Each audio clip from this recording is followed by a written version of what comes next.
12 வருடம் ஒரு பெண் 12 வருடம் பெரும்பாடுகளோடு போராடி கொண்டிருந்தார். சரீரத்தில் பலனே இல்லாமல் இருந்தார். எத்தனையோ வைத்தியர்கள், எத்தனையோ வைத்திய சாலைகளுக்கு சென்றிருந்தார். எத்தனையோ வைத்திய முறைகளை அவள் கடைபிடித்திருந்தாள். எத்தனையோ வைத்திய மருந்துகளை குடித்து பார்த்தாள், சாப்பிட்டு பார்த்தாள். இருந்த எல்லா சொத்துக்களையும் வித்து, சொத்தெல்லாம் அழிச்சு எல்லாம் பார்த்தாச்சு. சற்றாயிலும் குணமடையல. அப்படின்னா ஒரு பிட்டு கூட ப்ளீடிங் நிக்கல, ஒரு சின்ன மாற்றம் கூட இல்ல. ஒரு நாள் சர்வ வல்லமையில கடவுளாய் இயேசுவை குறித்து கேள்விப்பட்டாள்.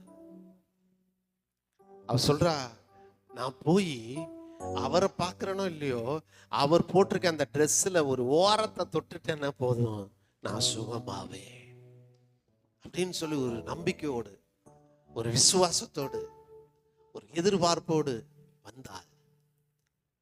நான் தான் சொன்னேன், அவர் கடவுளுங்க, இயேசு கிறிஸ்து சர்வ வல்லமையுள்ள கடவுள். அவரால் செய்ய முடியாத காரியம்னு ஒண்ணு கிடையவே கிடையாது. அவர் எல்லாவற்றையும் செய்ய முடியும். பாருங்க, அந்த பெண் தான் மனசுல நினைச்சிட்டு வந்து இயேசுவோட சரீரத்தின் போட்டிருந்த அந்த ட்ரெஸ் ஓரத்தை அப்படி லேசாத்தான் டச் பண்ணா. பாத்துங்க, மின்னல் வேகத்துல அவளுடைய சரீரத்துல ஆரோக்கியம் உண்டாயிடுச்சு. மின்னல் வேகத்துல அவள் சரீரத்திலே அந்த வல்லமை பாய்ந்து அவளை சுகமாக்கினதை அவர் உணர்ந்தார்.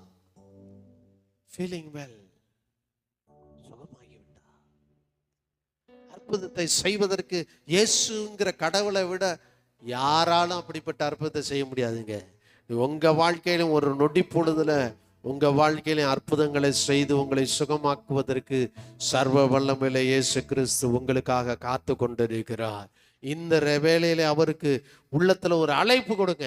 இயேசுவே, எனக்குள்ளே வாரும், என் சரீரத்துல ஒரு மாற்றத்தை கொண்டு வாரும் அப்படின்னு ஒரு அழைப்பு கொடுங்க.